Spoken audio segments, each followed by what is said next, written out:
सबसे पहले तो गुरु महाराज के और बगदेश दरबार के चरणों में मेरा नमन।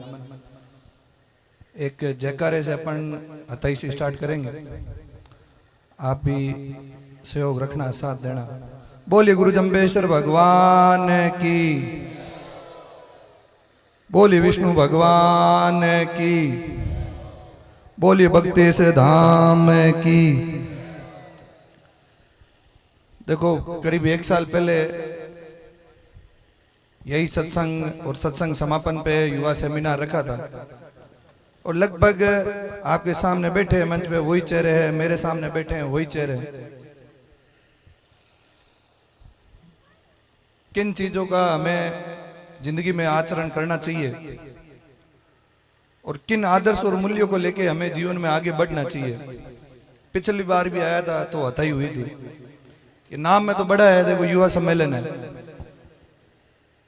पर ये है कि एक दूसरे के विचार है वो एक दूसरे से आदान प्रदान हो जाते हैं।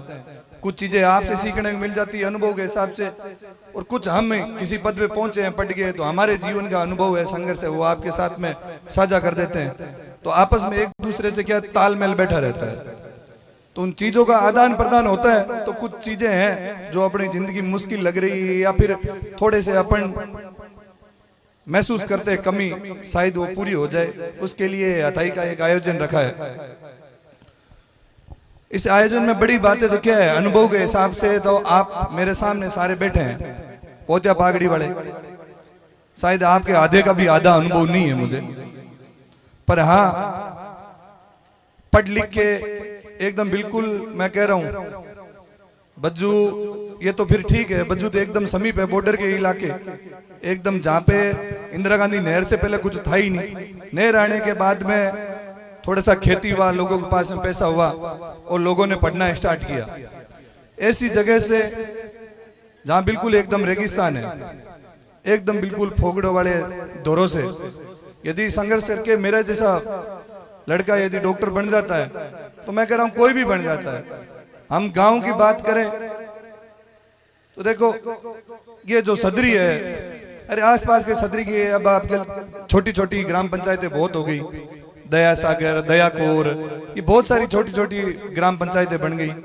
पहले आसपास पीलवा बड़ा होता था, फिर सदरी, सदरी से अभी आगे और डिवीजन विभाजन होता गया। मैं आपको बताना चाहता हूं कि आपके यहीं से खूब सारी प्रतिभाएं देश के विभिन्न अलग अलग बड़े बड़े पदों पे बैठी है, वो यहीं से तो पढ़े लिखे हैं। उन्होंने क्या अलग किया, ऐसा क्या विशेष किया बाकियों से, ताकि वो पढ़ लिख के देश के इतने बड़े बड़े पद पहुंच गए। आपके मैं कह रहा हूं सबसे बड़े आईएएस के पद पे यहां से हैं, दो है। जिला का मुख्य जो शिक्षा अधिकारी होता है वो आपके यहाँ से हैं, बड़े बड़े डॉक्टर हैं वो आपके यहाँ से हैं। नीट का एग्जाम सबसे बड़ा होता है, उसमें पहली रैंक है, वो आपके गांव से है। पुलिस डिपार्टमेंट में है, आपके गांव से है। राजनीतिक फील्ड में है, आपका गांव सबसे आगे। तो ये गांव किसी चीज में पिछड़ा है ही नहीं। पर यदि जो अपने को थोड़ा सा, जिन लोगों की ये जर्नी रही है, रास्ता रहा है, आगे बढ़े हैं, इनकी अपन जर्नी को थोड़ा सा गहन से मनन करे, उस पर मंथन करे, तो अपन भी बहुत कुछ पा सकते हैं। आप कोशिश ये करो कि आपके बच्चे को ऐसा पढ़ाओ, इतना काबिल बनाओ कि आपका बच्चा भी मंच पे आके बाकी लोगों को प्रेरित करे, धीरे धीरे सबको जोड़े। और अपने को एक ये सदरी है या फिर ये पीलवा है, इसको एक शिक्षा का हब बनाए। सामूहिक विकास आप सभी के प्रयास से अच्छे हुए। पिछली बार भी आया था, आपको पूरा इस गांव के सभी जो भी संगठन है, जितने भी विचारधारा के लोग हैं, वो सारे इस गुरु महाराज के प्रांगण में बैठते हैं, सारे एक साथ विचार करते हैं, चर्चा करते हैं, सबको एक साथ बैठ के देखते हैं, बिल्कुल बहुत अच्छा लगता है।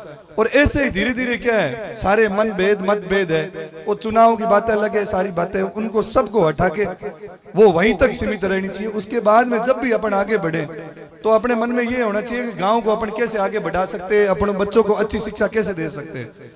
क्योंकि मैं कह रहा हूं यदि कहीं सफल होना है इंसान को, तो सबसे आसान तरीका है वो शिक्षा है। हम ये देख ले कि हम इस चीज का व्यवसाय कर लेंगे, हमारा बच्चा या खेती कर लेगा। आज से अपन 20 साल पुराने पीछे चले जाओ तो देखते थे कि 20 बीघा खेत थे, उसमें एक भाई था, फिर 3 में बंटवारे हुए, फिर 3 की औलाद होगी तो आगे भी बंटवारे होंगे। जहां फसल पहले उस 20 बीघा में 100-100 कुंटल हो जाती थी, आजकल उतना अनाज नहीं होता, क्योंकि सारी भौगोलिक परिस्थितियां, वातावरण, सब कुछ बदलाव हो रहा है। तो अपने को यह सीखना पड़ेगा, हर एक चीज का बंटवारा हो रहा है, आगे धीरे धीरे सब चीज का बंटवारा हो रहा है, सबके पास थोड़ी थोड़ी आ रही है। यदि अपने को आगे बढ़ना है तो अपने गांव से यदि जो बड़े बड़े पद पे पहुंचे हैं, आज उनकी जिंदगी कितनी आसान हो गई है। आज अपन जहां भी आते हैं उनको इज्जत देते हैं, उनसे बातें करते हैं, उनको सुनने का मन करता है, फलाने की तारीफ करती है, अपने को भी अच्छा लगता है कि अपने गांव का आदमी वहां पहुंचा हुआ है। तो उसमें से यदि अपने घर का बेटा या अपना पड़ोसी पहुंचेगा कितना अच्छा लगेगा। तो अपने को सामूहिक तरीके से यह प्रयास करना है कि अपन कैसे बढ़ा सकते हैं आगे। फिर यह है, कोई मुझे पूछता है ना कि आपके जिंदगी में सफलता का राज क्या है, तो मैं कुछ ज्यादा नहीं बताता, मैं सीधा सा बताता हूं कि मेरी सफलता का एक ही राज है कि मैंने हमेशा मेरी जिंदगी को साधारण रखा है। एकदम आम आदमी रखता है, किसान परिवार रखता है, वैसे साधारण रखने की कोशिश की है। और जितनी मैंने साधारण रखने की कोशिश की है ना, उतना ही मैं अगले दिन है ना पिछले दिन से ज्यादा अच्छा करता हूं। ऐसी चीज है एकदम बिल्कुल ग्राउंड लेवल से, जो रूट लेवल से जुड़ा हुआ आदमी, किसान परिवार की तरह एकदम बिल्कुल, ना तो मन में ज्यादा घमंड होना चाहिए, ना किसी चीज का अहंकार होना चाहिए। अपने को क्या है, सीधी सी बात है कि अपने जो बुजुर्ग है, यदि आपको जिंदगी में सच्ची में सफल होना है और बेहतर इंसान बनना है, तो आप लोगों के लिए अपने से बड़ा है जो भी है, उसके लिए आपके मन में आदर भाव ये होना सबसे ज्यादा जरूरी है। यदि ये है तो सच्ची में आप आगे बढ़ पाओगे। नहीं भले ही आपके पास पैसे हो जाए, कुछ भी हो जाए, यदि आपको इज्जत से जीना है, कुछ 2 लोग बैठ के आपकी तारीफ करे या आपकी रेस्पेक्ट करे, आओ तब आपको मान सम्मान करे, ये तभी हो पाएगा जब आप अपने उम्र वाले और अपने बड़ी उम्र से और महिलाओं से एकदम सम्मान से रहोगे, उनके लिए मन में प्रेम रखोगे, भाव अच्छा रखोगे, तभी आगे बढ़ोगे।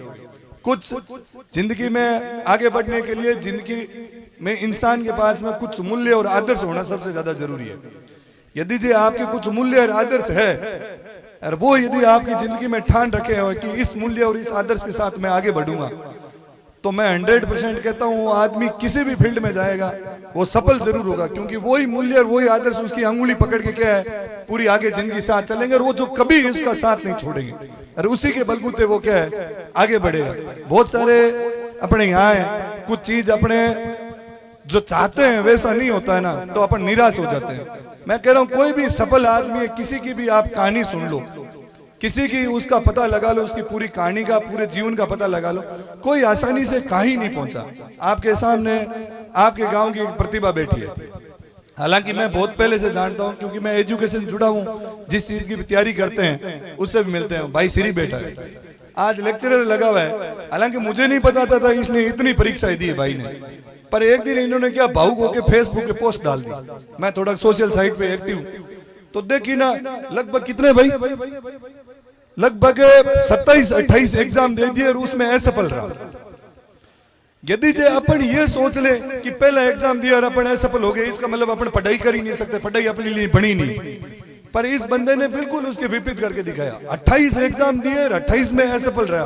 उसके बाद में एग्जाम आया लेक्चरर का और उसने व्याख्याता में अच्छी रैंक हासिल की और अपने गांव का नाम बढ़ाया।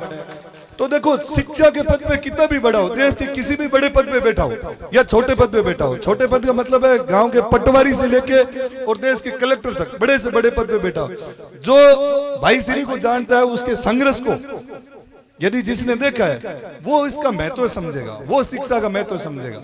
और ये सच्ची में वो ही कर सकता है जो गांव का आदमी है, क्योंकि इतनी सहन शक्ति और इतना धैर्य है और इतना आत्मविश्वास है वो गांव के आदमी में हो सकता है। कोई मुझे पूछता है गांव के आदमी में शहर के आदमी में फर्क क्या है, मैं कह रहा हूं बिल्कुल कम संसाधन, कुछ भी संसाधन नहीं, कुछ भी ऐसा हाई फाई लड़का नहीं है, फिर भी वो पढ़ के मेहनत करके दिन रात उस किताबों में देख के भले कोचिंग जाए नहीं जाए, खुद सेल्फ स्टडी खुद ही तैयारी करके और वो बड़े पद पे पहुंचता है। तो मैं कह रहा हूं उससे बड़ा आदमी हो ही नहीं सकता कोई। और इस चीज को एग्जाम्पल है भाई श्री ने साबित किया। अब इससे बड़ा क्या होगा, भाई श्री ने मुझे याद तो जरूर किया, पहले भी बोला कि डॉक्टर साहब आपको आना है, मेरे को लगभग ये प्रोग्राम फिक्स हुआ, उससे 2-3 दिन बाद में किया। मैंने कहा मैं फोटो वगैरह डालने की जरूरत नहीं है, मैं होगा, मैं उस टाइम अवेलेबल होऊंगा, फ्री होऊंगा तो मैं पक्का आ जाऊं, क्योंकि मेरे तो यहाँ सारी रिश्तेदारी है। और पिछली बार आपसे वादा करके मैं तो कह रहा हूँ, 3-4 फूफा जी मेरे सामने बैठे हैं, मेरे रियल फूफा जी है सोहन जी।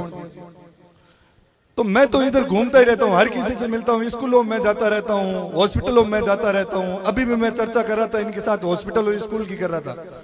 तो मैं तो इस गांव से जुड़ा हुआ हूँ। मैंने कहा जब मैं फ्री होऊंगा तो मैं 100% आ जाऊंगा। मुझे इनके फोटो में इतने चोचले में इतनी इच्छा नहीं है। मैं ये है कि मेरे को हताई करनी होगी, मैं फ्री होऊंगा तो मैं जरूर आऊंगा, सबसे बातें करूंगा, मिलजुल करूंगा, कुछ मेरे से हेल्प होगी तो मैं करूंगा, कुछ उनके विचार होंगे तो उनसे अनुभव कुछ मैं सीखूंगा कि जिंदगी में आगे बढ़े तो क्या करे, ऐसी परिस्थिति आ जाए तो क्या करना चाहिए। ये सारी चीजें आप किसी से भी सीख ले सकते हो। मैं आपको एक छोटा सा एग्जांपल बताता हूँ। मेरी पहली पोस्टिंग हुई थी गंगानगर। उससे पहले मेरी ट्रेनिंग सब कुछ मथुरा दास हॉस्पिटल में हुई। मुझे कभी भी मैंने सांप खाए हुए आदमी का इलाज नहीं किया, कभी भी नहीं किया। गंगानगर में भी इतने पेशेंट नहीं होते थे कि जो सांप खाए जा जाते हैं। अपने इस रेगिस्तान के बेल्ट में ज्यादा होता है, जब एकदम गर्मी निकलती तो सांप बाहर निकलते हैं। तो मेरी पोस्टिंग 9 महीने गंगानगर रहने के बाद में मैं गांव बज्जू आया। बज्जू आने के बाद में ज्यादातर केस देखे कि सांप वाले बहुत ज्यादा है, जो सांप काट लेते हैं, पेशेंट बहुत आते हैं। मैंने कभी सांप का इलाज नहीं सीखा। अब यह है कि मुझे सीखना भी है, क्योंकि मुझे तो यहाँ रहना है, लोगों के बीच में रहना है, अपनों के बीच में इलाज भी जरूरी है। अब कुछ ऐसे हो जाते हैं कि बड़े पदे पहुंच जाते हैं, थोड़ा सा अहंकार आ जाता है कि हम यदि सीखेंगे तो हमारे से जो ऊपर है, हमारे बराबर है, उससे सीखेंगे। पर मैं वहां देख रहा हूं, मेरी वहां पोस्टिंग है, मैं मेन अधिकारी और सांप का इलाज वो कंपाउंडर कर रहे हैं। तो मैंने कहा यार, मतलब इसको नॉलेज तो है, हालांकि वो उम्र में ही मेरे से बहुत ज्यादा 55 साल का आदमी, पर मुझे ये भी पता है वो अच्छे से इलाज कर रहे हैं, सांप का इलाज होके आदमी घर भी जा रहे हैं। तो मैंने चर्चा की, सीनियरों से चर्चा की। उन्होंने बोला कि तू कम से कम MDA में या महात्मा गांधी है वहां आजा, 10 से एक दिन सांप वाले पेशेंट आते ही रहते हैं, डेली 20-20, 25-25 पेशेंट आते हैं महात्मा गांधी में, तू आके सीख जा।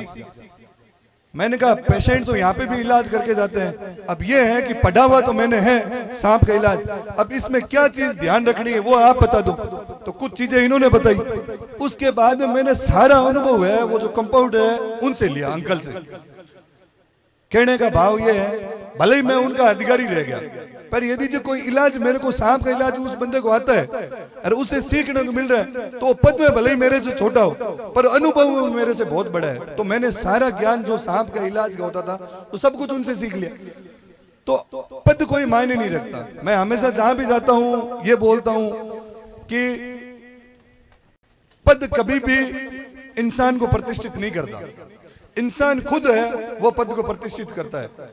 इसलिए वो पद इस बात पर निर्भर करता है कि उस पे बैठा इंसान कैसा है। हम बहुत सारी चीजें देखते हैं, कभी कभी अच्छे प्रिंसिपल आते हैं उनको हम सालों तक याद करते हैं, कभी कभी थोड़ा नुगरो आ जाए तो बिन केकरा आप गा हुई तो हटजे दिन बड़ी, तो वो कुर्सी तो एक ही है, उस पे बैठा आदमी कितना अच्छा काम करके जाता है वो हमको याद रहता है। तो मैं पद भले ही बड़ा हूं, पर यदि सीखने की चीज यदि छोटे बच्चे से मिले, बुजुर्ग से मिले, हम उम्र से किसी से मिले, आप सीख लो। उसके बाद में यहाँ बुलाने का सबसे मोटा कारण है गुरुदेव का ये था कि आप मोटिवेशन, जिसको अपन प्रेरणा बोलते हैं, कुछ हमसे सीखे, ये चीज बोल के जाना।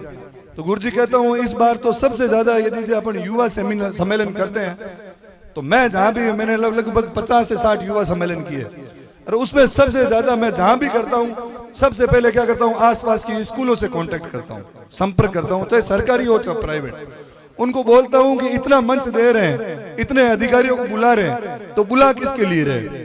सबसे पहली जो जरूरत है जिनसे इन अधिकारियों को देख के जो बच्चे आगे बढ़ते हैं वो होते हैं बच्चे स्कूल में पढ़ रहे हैं। तो अगली बार जहां भी इस आयोजन कमेटी है, तो आप जब भी आपकी ये डेट डिसाइड हो तो आसपास की जितने भी 5-7 स्कूल हैं उनसे निवेदन करना, और समापन वाला दिन आप रविवार को ही रख लेना या चलती स्कूलिंग में डे में रख लेना, और एक दिन स्कूल वालों से निवेदन कर लेना कि इतना अच्छा शिक्षा सम्मेलन कर रहे हैं। और यहाँ से बैठा हुआ आदमी कोई भी डॉक्टर बोल रहा है या इंजीनियर बोल रहा है, प्रोफेसर बोल रहा है, गुरुजी बोल रहे हैं, आईएएस बोल रहा है, कोई भी बोल रहा है, उसमें सबसे ज्यादा यदि जो कोई प्रभावित होगा ना तो बच्चा होगा।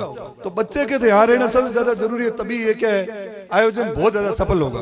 तो अगली बार जब भी करो तो आसपास की जितने भी स्कूल है और आसपास के जितने भी स्कूलों में लगे हुए मास्टर है उन सबको लाओ, वो सब बच्चों के अंदर क्या क्या किस फील्ड में आगे बढ़ सकते हैं, क्या नहीं बढ़ सकते। अब मेरे को बहुत बताना है विज्ञान के बारे में कि आप विज्ञान सब्जेक्ट लोगे तो आगे कैसे बढ़ोगे, विज्ञान में आगे क्या क्या आपके पास विकल्प है, ये सारा बताने का मन कर रहा है। पर बात यह है कि यहाँ बच्चा है ही नहीं।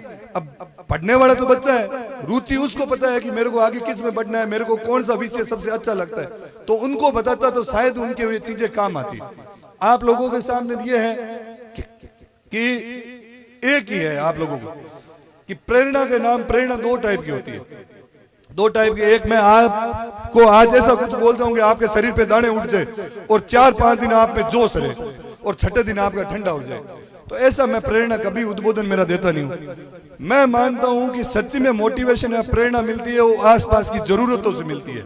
हम डेली लाइफ कैसी जी रहे हैं, डेली हम कैसे जी रहे हैं, जीवन कैसे जी रहे हैं, वहां से मिलती है, आसपास के माहौल से मिलती है, वहां से हमें प्रेरणा मिलती है। तो ये प्रेरणा है, इतनी कमी नहीं है अपने यहाँ पे, बहुत है, अनुभव खूब है अपने आप लोगों के पास, बहुत या पागड़ी वालों के सबके पास है। और आप तो सामने बैठी हो महिला, ये तो बच्चे को या बच्ची को सिखाने वाली पहली शिक्षिका यही होती है। बच्चे को क्या खड़े आता है कि नहीं आता है, गांव स्कूल में सीखता है कि नहीं सीखता, पर सिखाने काम पहले माँ करती है कि क्या खड़े मेरा बच्चा जल्दी सीखे। तो प्रथम शिक्षिका है और अनुभव से भरा हुआ आपका जीवन है।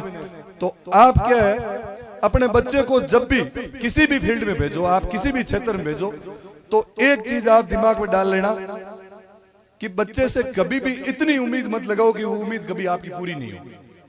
उसका कारण बताता हूं। मान लिया आपने उम्मीद लगा ली मेरा डॉक्टर तो आईएएस बनी या फिर डॉक्टर ही बनी, कल को नहीं बन पाया तो उसके तो मन में यही रहेगी नहीं, आप तो धक्का देते रहोगे, तू डॉक्टर नहीं बना, तू क्या पढ़ रहा है वहां पे, तेरे से पढ़ाई हो ही नहीं रही, तू वहां ऐसे ही घूम रहा है फिर रहा है, भले ही वो कितनी मेहनत कर रहा है।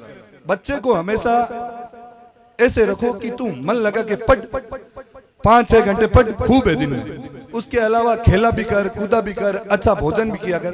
तो कभी भी इतनी उम्मीदें मत पालो कि वो कभी पूरी नहीं हो। और यदि आपने उम्मीदें ज्यादा पाल ली, उसमें ज्यादा थोप दिया, तो मैं कह रहा हूं आपका बच्चा जिंदगी की रेस में बहुत पीछे रह जाएगा, वो सच्ची में मशीन बन जाएगा। खुश कैसे रहना, संतुष्ट कैसे रहना, वो भूल जाएगा आपका बच्चा। और बहुत अपन गांव में ऐसे एग्जांपल ये फलाने का बच्चा है, वो बड़े शहर में जाके वहीं बैठ गया, वापस गांव ही नहीं आ रहा, कौन खुश है, उसे कोई खुश नहीं है। सब उसका यही बोलते हैं क्या है, पढ़ लिख के शहर में चला गया, वापस आया ही नहीं अब तक गांव में, ना हमसे मिला ना परिवार वालों से मिला, परिवार वाले अभी भी क्या है उसको अड्डी गिरेंगे, वो आएगा आएगा। तो वो ऐसे थे बच्चे जिन पे क्या उम्मीदें ज्यादा पाल ली, और उस बच्चे को इतना ऐसा पढ़ाया कि मशीन बना दिया, रेल बना दिया। वो बच्ची जिंदगी किताब ही नहीं पढ़ पाया कि जिंदगी कैसे रहना है, खुश कैसे रहना है। मेरे सब तरीके के मित्र है, कलेक्टर मेरे मित्र है, डॉक्टर मेरे मित्र है, इंजीनियर मेरे मित्र है, पटवारी मेरे मित्र है, गुरुजी मेरे मित्र है, प्रोफेसर मेरे मित्र है, दुनिया के हर विभाग से मेरे मित्र है। और मैं ऐसा भी देखता हूँ कलेक्टर भी सुसाइड करता है, अच्छा एम्स दिल्ली में लगे हुए डॉक्टर भी सुसाइड करते हैं, अच्छे होशियार बच्चे हैं जो 100 में से 90 आते हैं वो भी सुसाइड करते हैं। सुसाइड का मतलब आत्महत्या करते हैं। क्यों करते हैं? क्योंकि वो सच्ची में इतनी घर वालों की उम्मीदों में दब जाते हैं कि वो जिंदगी की किताबें, आसपास से लोगों से मिलना घुलना ये सब बंद कर देते हैं।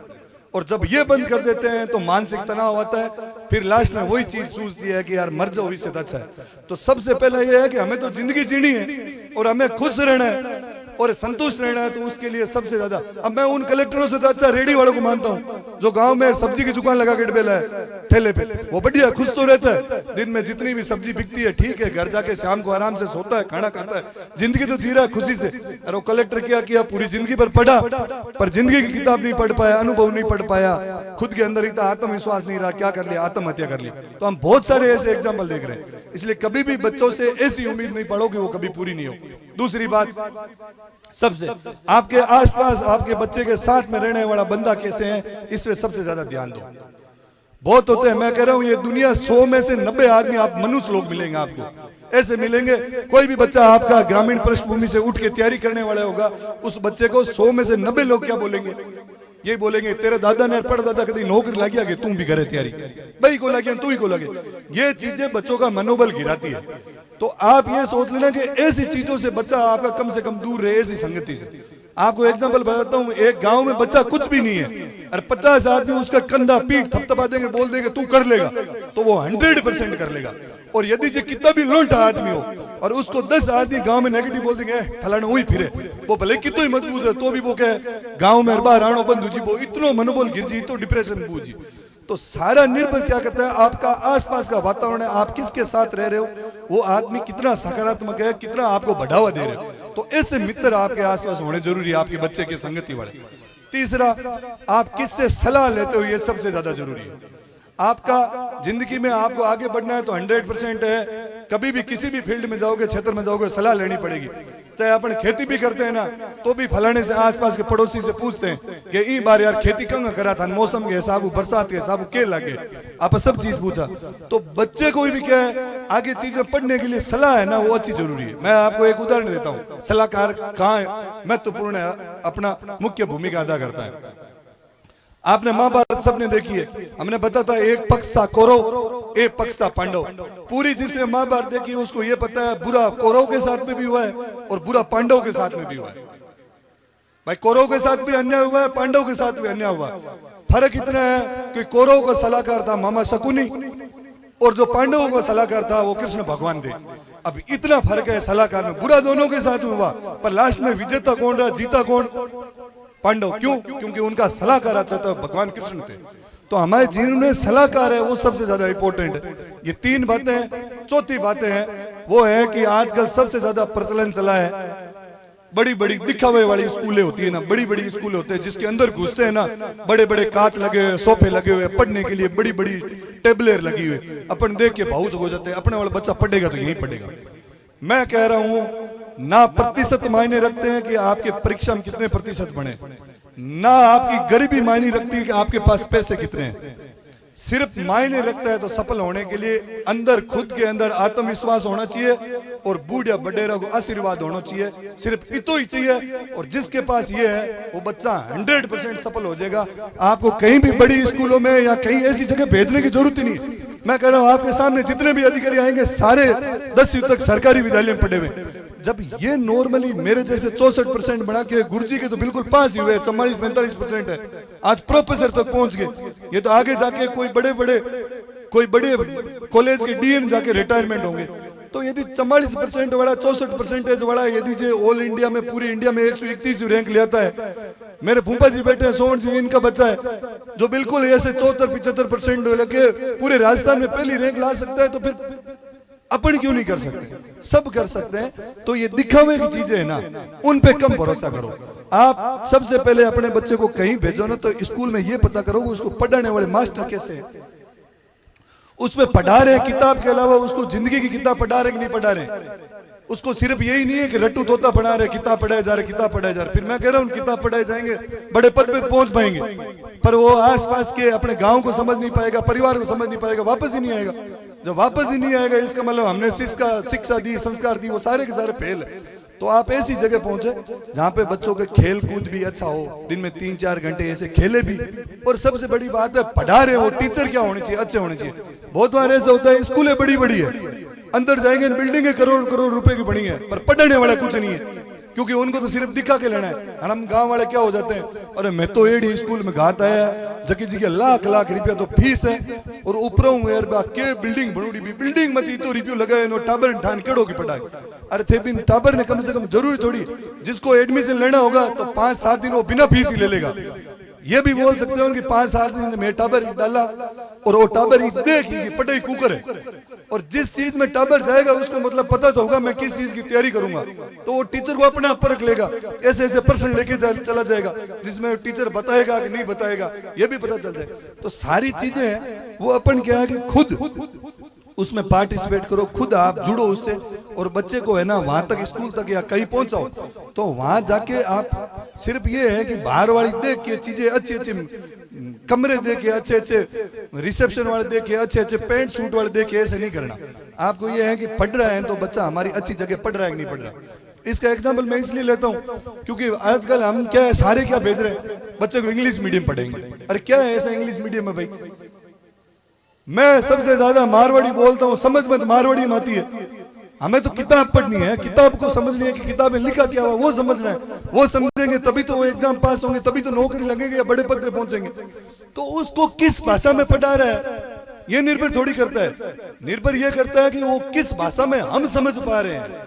कई भाषा में एकदम हावड़ हम जाता मन किताब समझ में आ जाए। इत एक अलग ही माहौल बनाउडो है इंग्लिश मीडियम। वो 12वीं तक एकदम हिंदी मीडियम पढ़ूडो, और हिंदी मीडियम पढ़ने के बाद में हजू MBBS करने की डॉक्टर की तैयारी बिल्कुल इंग्लिश मीडियम में 5-6 महीना लग गया।